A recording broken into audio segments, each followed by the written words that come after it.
This month's podcasts are sponsored by Aubergine Legal. Do you sometimes worry that your business isn't meeting all its legal compliance requirements and wonder if you're ticking all the legal boxes? Are you losing sleep worrying about a piece of legislation that you may or may not be complying with? Perhaps you need some help with your client contracts or your data protection compliance. Or maybe you're worried that your website doesn't have the right documents or legal notices in the right place. Perhaps you have a brand that you want to protect with a trademark. How about if you could outsource it all and eliminate all of your worries? If so, then get in touch with Aubergine Legal, a friendly commercial legal consultancy offering practical and clear commercial legal advice without the overwhelming legal jargon, taking the worry away and helping you to protect your business and minimise your risks. Aubergine offers a free 30-minute consultation if you have any questions or want to find out if they can help, and you can access this link and book your free 30-minute call via the link in the show notes.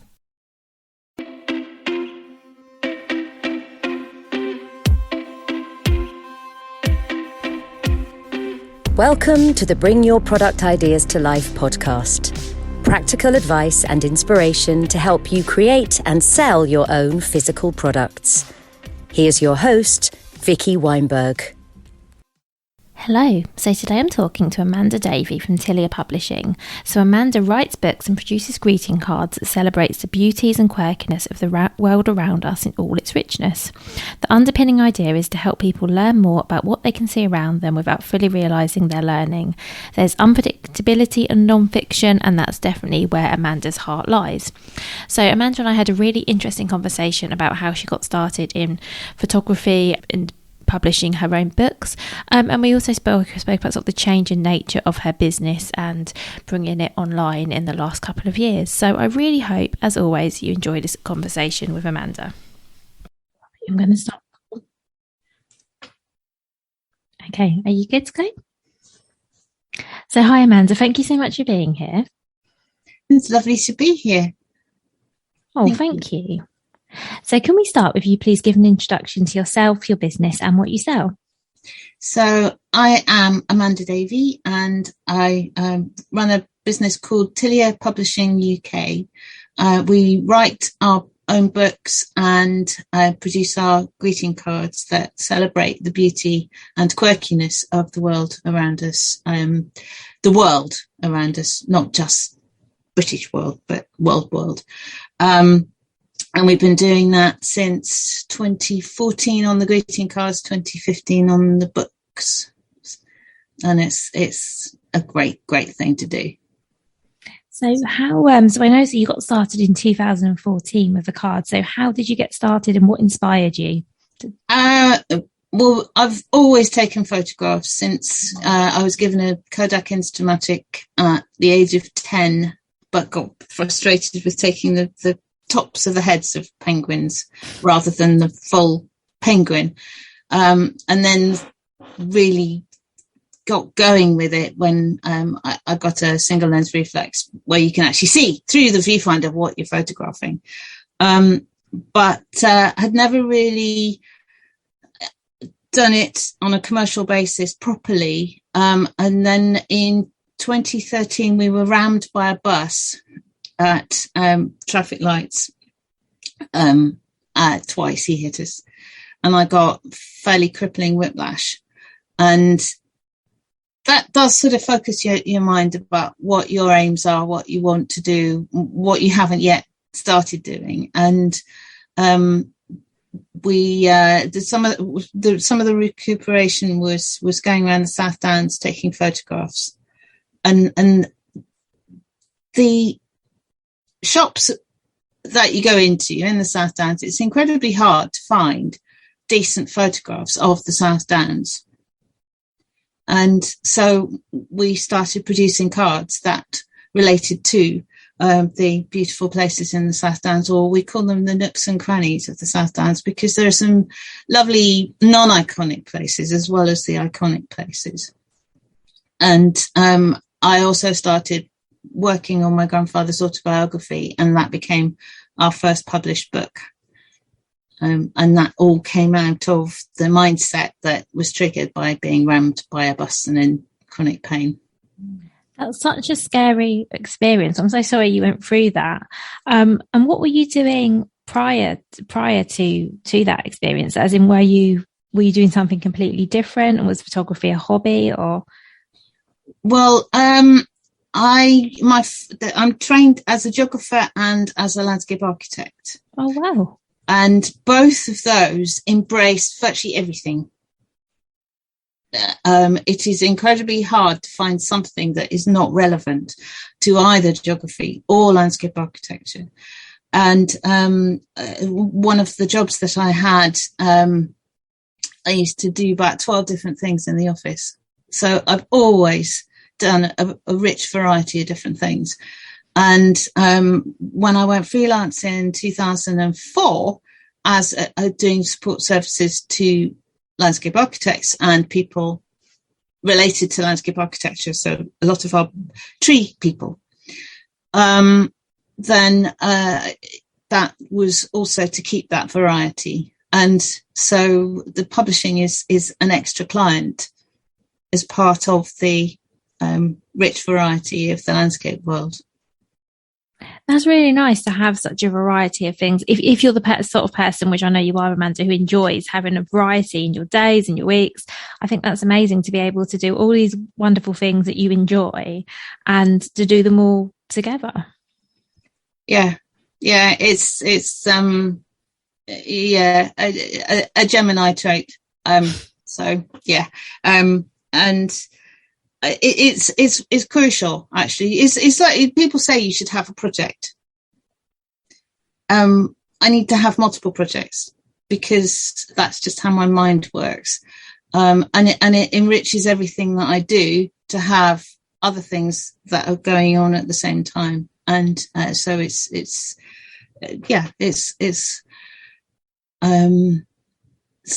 one thing that is lovely to share with other people as well when they enjoy it too. Yeah, absolutely. And I mean, your photographs on your cards are just beautiful. And you're right, it's such a lovely part of the country. And it really surprised me when you said you were going to shops and they didn't already have cards depicting the landscape. And because it seems to me sort of such an obvious thing. Well, there are obvious places. So the Long Man of Wilmington. Well, we've got the Long Man of Wilmington, but he tends to kick up in various places. But it's a real. We certainly went into 2014. It was a real gap. There are art cards that there's a difference between the real landscape and the sort of filtered landscape. So yeah, I see what you mean. So the Photoshop version. Yeah. And what we're about is the real place that people walk. So we've got one about mud. The reality is so much richer, so much better, so much more beautiful than the toned, filtered, idealized view of roses round the door, etc. It's hard to get to the truth of where you are, but the truth of where you are is why you're there. Yes. And I also think there's something quite nice, and I'm sure you probably hear this from customers, is that when you see a card and it's something, and it might be quite niche or unusual, sort of a bit out of the way, but you recognize it. You have that little bit of joy where you're like, I know that puddle. Well, that's not a good example, but you know what I mean? I know that whatever it is, you just get a little, oh, I know what that is. And that's really nice. Whereas, see, I mentioned I live in Tunbridge and we have a really beautiful castle, and there's lots of pictures of the castle on posts of various things you can get with the castle on. But when you occasionally see something with a different landmark or a different outlook, it's like, oh, I recognise that. And it exactly, and in a way that's much more appealing than the really obvious thing. Well, that's our mindset, definitely. And so we've got one of reeds in the Ouse Valley, the River Ouse Valley down below Lewis. And you can walk along various stretches of that and see that image. It doesn't have to be that particular spot. Yeah, absolutely. But it will take people to that spot in their minds. Yeah. And having walked in that particular sort of habitat, actually, it doesn't even have to be the Ouse. You can get it on the Ada and the Arun as well. So. So when you started out and with your cards and you saw that there weren't shops selling, was your goal to start selling your cards in these local shops, or was it always to sell the cards yourself on your own site? In 2014, we didn't even have a website, and the website wasn't really in our heads. We were going to sell retail.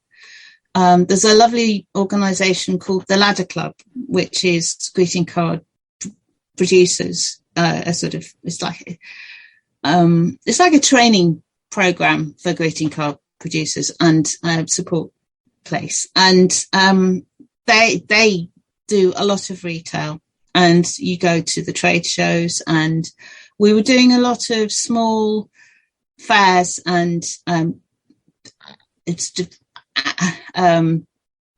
small fairs to see what people's reactions were to the cards, and to learn about who our market were, to then give us the confidence when we went into the retailers and were promoting the cards to them, and that was interesting.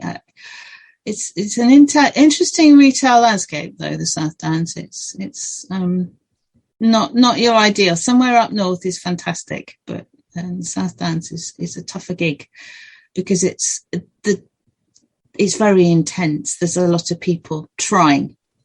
And so we were selling in bookshops and tourist information points, and at these small fairs. We didn't flourish at the trade show that we went to because Theresa May had announced a general election the day before. So there was risk aversion. So as a new publisher at a trade show, you need to have people very confident.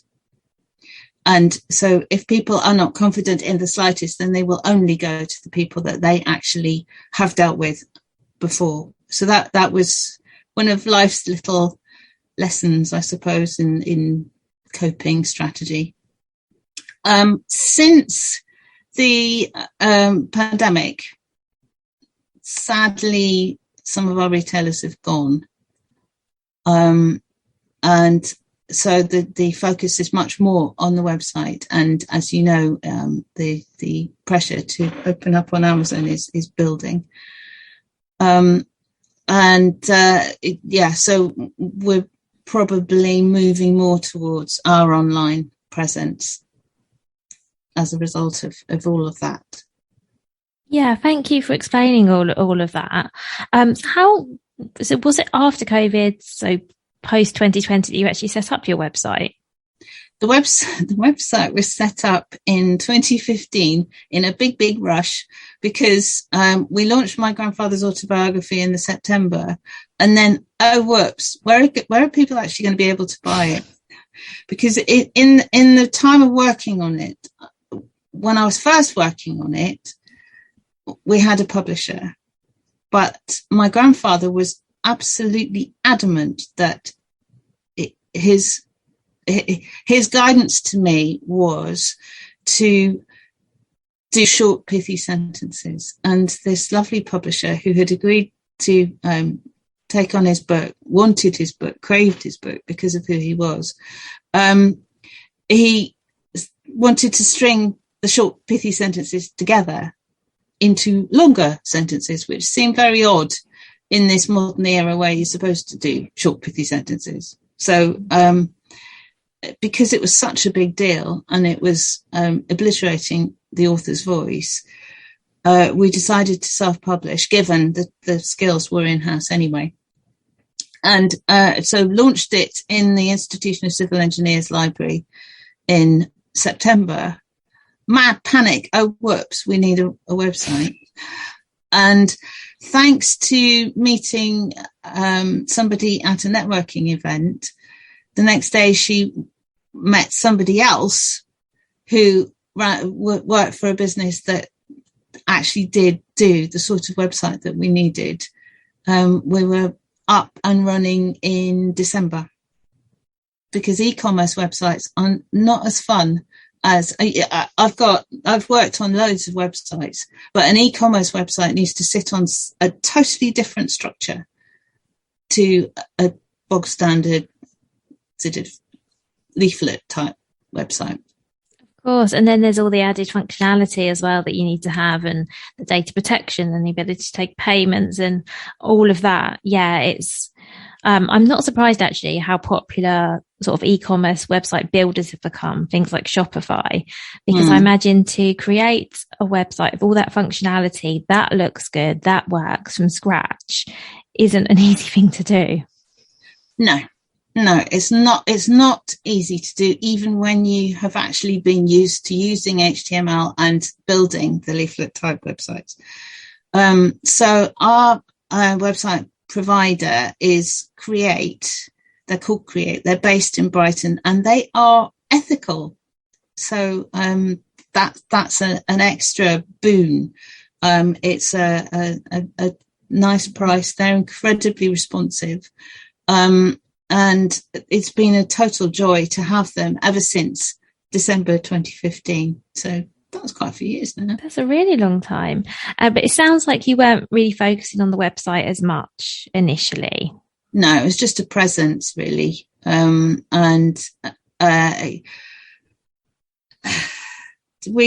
had other options at that time, and the options are now much more online. So yeah, that's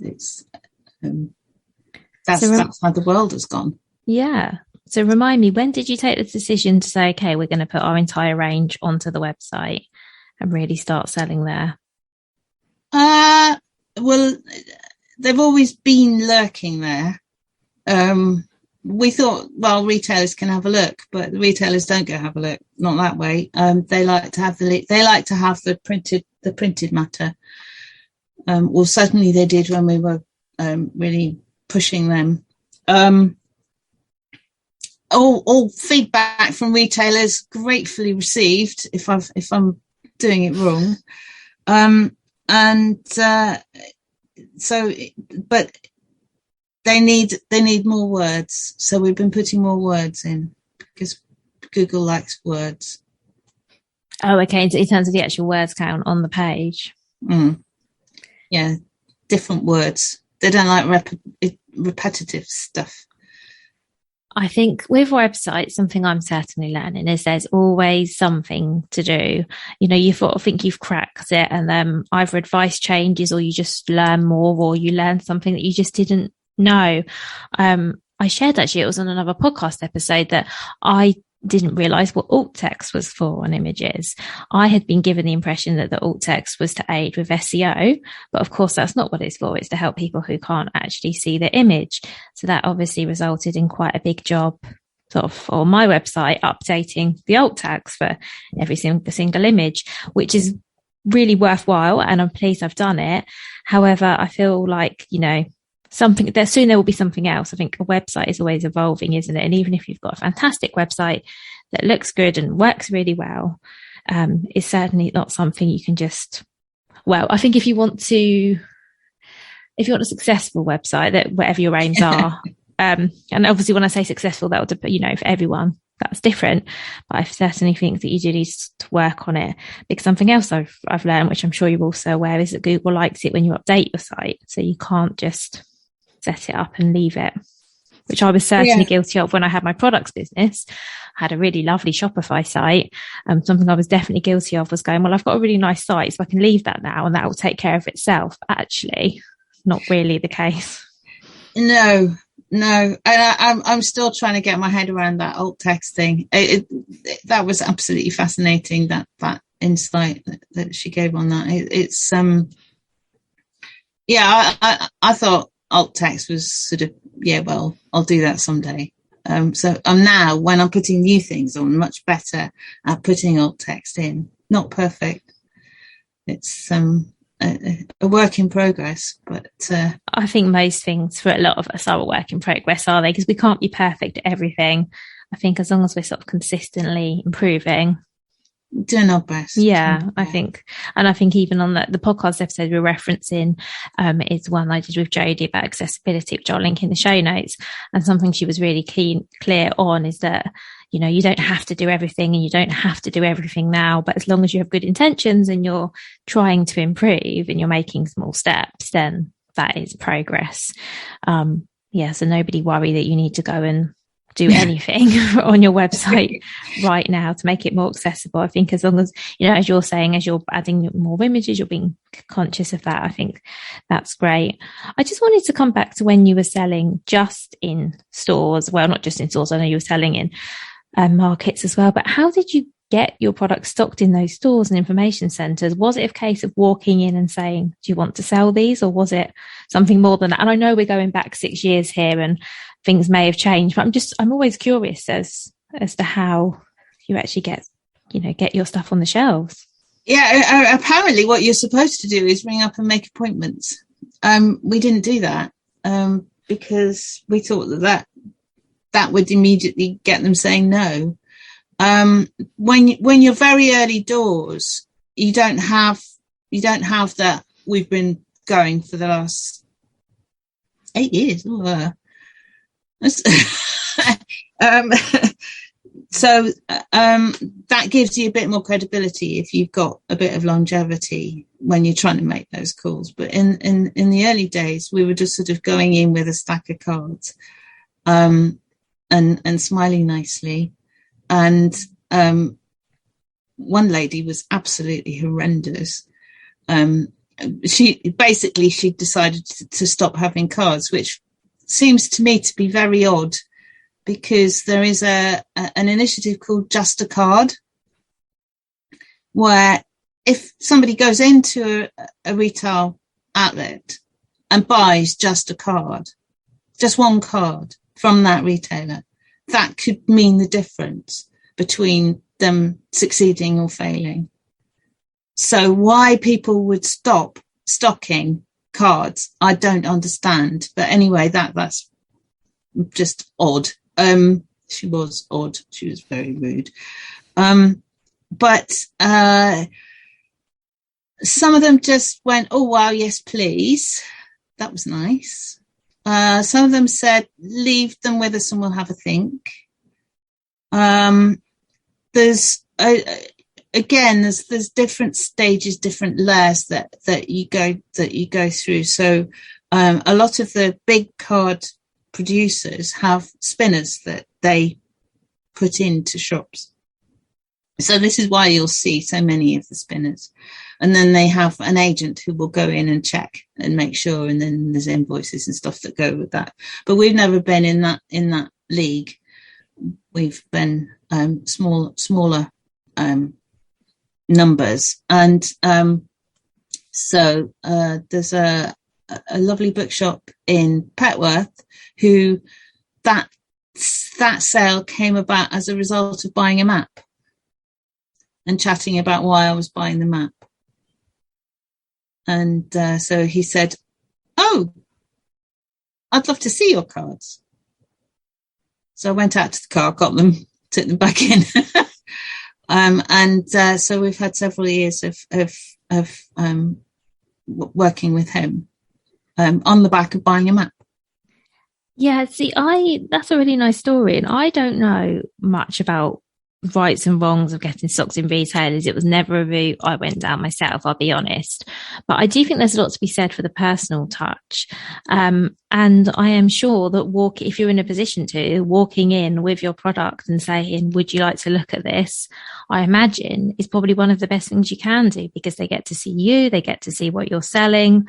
Whereas, on email, it's all a bit detached, isn't it? And I think there's a lot to be said from, hello, this is me and this is what I have and do you want it? And I think it makes it a lot easier for someone to say yes or no, because there they are, they're there. They can see what you have.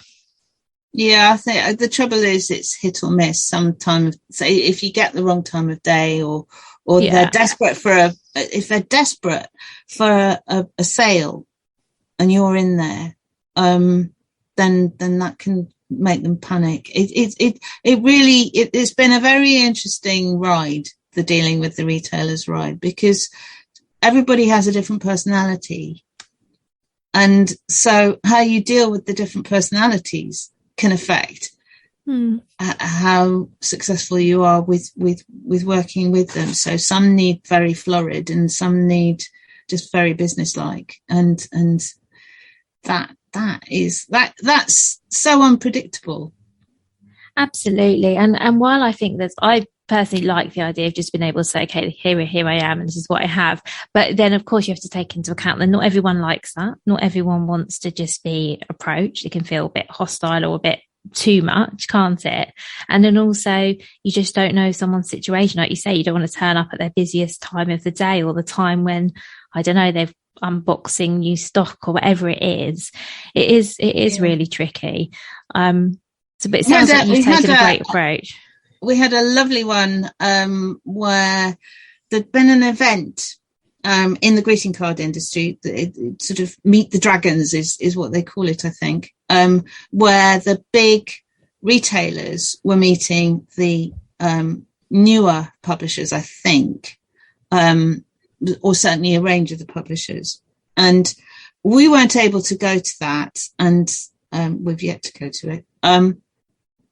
But it was running, I think it was running for 5 days. And on the Thursday, we got a phone call from one of the retailers that had been at that event on the back of something that had been in one of the greeting card press things, saying, could you take us some photographs because we want some local views. Oh, wow. Because they hadn't actually met anybody at that event, and they'd gone there looking for people who would do local views. So because they hadn't found them, they approached us, and that was really, really lovely. So that generated some rather nice pictures, actually. That was fun to do. And are you expanding your range still? I'm imagining you are, from what I know of you, Amanda. I'm sure you can't help yourself. So is the card collection growing? Well, we've just launched this month or last month, flower cards. I saw those. I didn't realise they were new. Okay. Yeah, they're brand new. Yeah. It was lovely. I was able to send one to my mother for Mother's Day. She lives just outside Inverness, and it's of a peony, and she always had peonies in the garden, and so it meant a lot to us personally. But it was lovely also to be able to send it to her as a sort of the first celebration card of that. So. Okay, thank you. And you've mentioned that now you're selling more sort of through your website. So have things changed? So have things changed? I think you touched on the fact they had, and how have things changed in terms of how and where you're selling your cards and books? The plan to go on Amazon is hatching little green shoots. I've been very wary of Amazon because of some of the problems that relate to it, as well as the joys of its complexity. But because so much more is done online now in terms of what people buy, certainly our target market being, I would think, almost predictably longer in tooth than the sort of average human being. So the older generations are spending more time buying online than they used to as a result of the pandemic. So it's better for us to be more available online. And they are being very loyal to the shops as well, but the shops aren't being so loyal to us. So that's a big thing that will happen. It was supposed to have happened in February, but it didn't. So much more focus on that side of things for us. Yeah, she says in a garble. Well, that's exciting. So moving on to Amazon sounds like that's one of your next ones. And are you looking at any other online marketplaces as well, or are you just thinking Amazon for now? Thinking Amazon for now, because we don't hand make our stuff. We get slaps on a lot of the craft making type side of things, and because of the books, Amazon is a bit of a a no-brainer, really. Yeah. With the cards, there's something you might find actually interesting. As I was having an interview today, and I'm hoping everyone listening to this finds this interesting, because the interview I'm referencing won't be going out until July, with an Etsy expert who mentioned that now Etsy accepts applications from people who may not produce the product themselves as long as it's their original work. So, for example, cards where you take the image yourself, so it's not handmade, but it's personalized. It's made by you. I'm trying to think of a way of saying it. Now, and I was unclear as to whether this was okay now or whether this was something that was in the pipeline, but it's changing. She also referenced, for example, textile products where maybe somebody designs the products, but the actual printing has to be done by somebody else because maybe that person doesn't have a printing press or whatever. And apparently it's moving more in that direction, which I thought was interesting and also maybe gives opportunity. So I thought I'd mention in case it helps you and of course everyone listening as well, because I was under the impression it was solely things you'd made yourself with your own hands. So I was really interested to hear that. And as I say, that interview isn't going out for a while. This will definitely be out first. So hope that's helpful. Yeah, that could be very helpful, because it's been very frustrating to take our own photos. We've also got my mother's paintings. Those are the only ones that we have, but we used to print our own Christmas cards. We send a lot of Christmas cards every year, and we used to print them on a printer at home, and just once a year that was bad enough. But to have to do it all year round, I don't know how people do it. I really don't. So we have a Printworks in Kent who do our printing for us. They're greeting card specialists. They do a fabulous job. And all our printing is done in the UK. And fairly local as well, because you're in Sussex, aren't you? So Kent's not too far. Not that it really matters in the UK. Nothing's that far, is it? But it is nice that it's, not well, we've too got far. The occasional thing is printed in Glasgow, but apart from that, it's all Sussex, Kent, or London. That's really nice. It's nice when you are able to support other local businesses with things like that. Yeah, it is crucial. It's crucial. I couldn't send it to China, not with all the sea in between. It just doesn't make sense. It's yes, the margins become extraordinary, but there's a planet to get involved with. I'm also not convinced that the margins would be that great once you take into account the shipping and the import fees and everything else. I mean, yes, maybe slightly better, but when you sort of think it wouldn't be, when you weigh up the impact on the planet on top of that, I think for printed products, especially if you're able to print them somewhere local to you, because I think the cost of paper and ink, I've never looked into printing something myself, but I would like to think that it can't be much different in the UK once you take it, like I say, once you take everything else into account. I think a printer would probably squirm with that question, but what you get with printing in the UK also is flexibility, because you don't have that huge great time lag that you have to have going and toing and froing from China or any of the other candidates offshore. And the excess stock as well, because that's the other thing. If you're printing in China, presumably to make it worth you putting them on a boat and shipping them over here or putting them on a plane or whatever it is, it would need to be a fairly substantial order.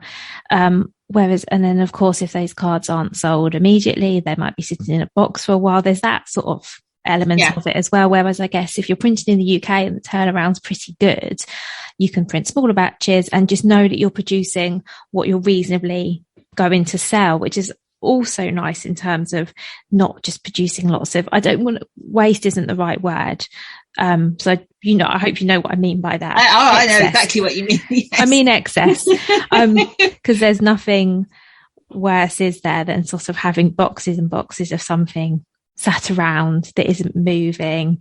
That's not a nice feeling, is it? No, it's I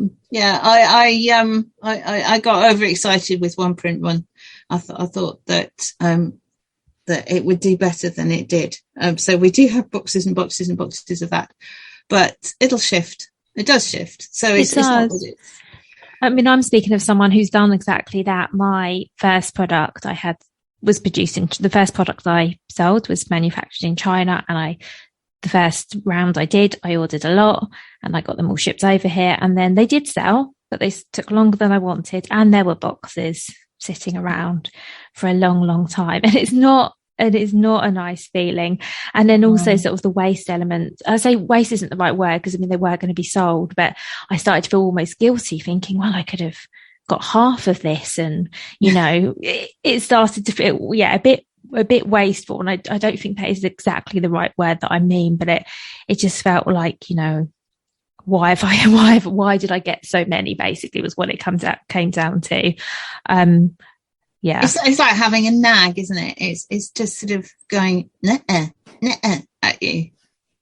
Yes, and it just didn't feel, because my products were all about sustainability. There were products that were designed to last because I wanted them to be sustainable, but it didn't feel very sustainable having lots of boxes sitting around waiting to sell for some reason. I don't know. It didn't sit quite right. No. I know exactly how you feel. Yeah, it's I mean, you also end up with fashion changes. We've pulled 2 cards off the website because they were of Russia. And what's very interesting is that one of them was a major seller at shows and events, and not in shops. No, it did sell in shops. So that's until 2016, when suddenly Putin's involvement in certain political events around the world meant that nobody wanted anything to do with Russia anyway. It was absolutely fascinating, that complete nosedive. It went from being pretty much our top seller after the Penguins to not selling a single thing, just because of the toxicity even then of what he was building up to do. And fashion is absolutely fascinating, even in the greeting card industry, or particularly in the greeting card industry. You have color themes that people go for, and we can have cards that don't shift, and you think, oh well, let's get rid of them then, and then suddenly whoosh, off they go. I guess there's a seasonality aspect as well. For example, your plant cards, I imagine, are going to sell really well throughout spring, because it's the time all the plants and flowers are springing up in people's gardens, and we're all getting, I'm getting very excited about seeing colour and things popping out of the soil. Yeah. And I guess there's always going to be, and I imagine wintry landscapes maybe sell better at that time of year.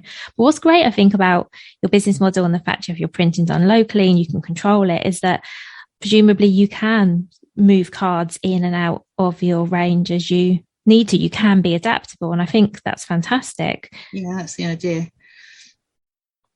So I have just one final question for you, Amanda, before we finish up, if that's okay. Mm-hmm. And that is, what would your number one piece of advice be for other product creators? Can I do 2? Of course you can do 2. Advice we were given was make your mistakes while you're small. But there's another bit of advice, and that is be patient. Go for the long game. Not try and do the get rich quick models, because they blow up and then down again very often. Yeah, I completely agree. I love both of those pieces of advice, particularly what you said about making mistakes, because I think making mistakes is the best way to learn. Yeah. And, it's nice. You're never going to get all of your mistakes out of the way, but I think you can get a good chunk of them out of the way in the first 6 months. I mean, from my experience, I'd say the biggest mistakes I've made in my business were all right at the outset, the big ones. And, because as soon as you made them, then you can learn from them and move on. So, I mean, of course, I'm still making mistakes now. I'm sure that everyone's still making mistakes now. But I think, there's nothing like the mistakes you make when you're first starting out. Yes, it's because your reputation isn't there. So you can make the reputation damaging ones when you're tiny. But the thing is not to be scared of making mistakes. Yeah, that's a good point, because I think a lot of us think that sort of all eyes are on us and everyone's going to notice these things that we do.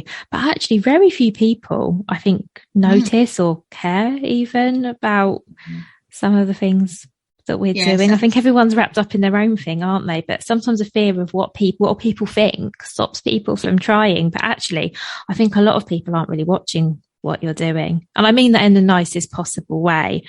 And I'm, of course, friends and family, always supporting. But I mean, the general public, I don't think really notice.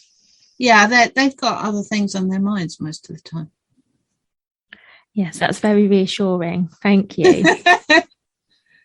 And thank you so much for everything that you've shared. And yeah, I mean, that's what this podcast is all about. It's sharing experiences and learnings, because I think that we can all learn from each other and hopefully avoid some of those mistakes. Yeah. Learning from other people's mistakes is that underpins my grandfather's book, by the way. It's very healthy to learn from other people's mistakes. Yeah, absolutely. As I say, it's not the whole, but one of the aims of this podcast is for people to be able to listen to others' mistakes and learn from them, because that's how, when I started out my business, all I was doing was sharing the things I was doing wrong, because it felt like at the beginning everything was wrong, until you get to a point where actually the curve goes up and you're making less mistakes and you're doing more things right.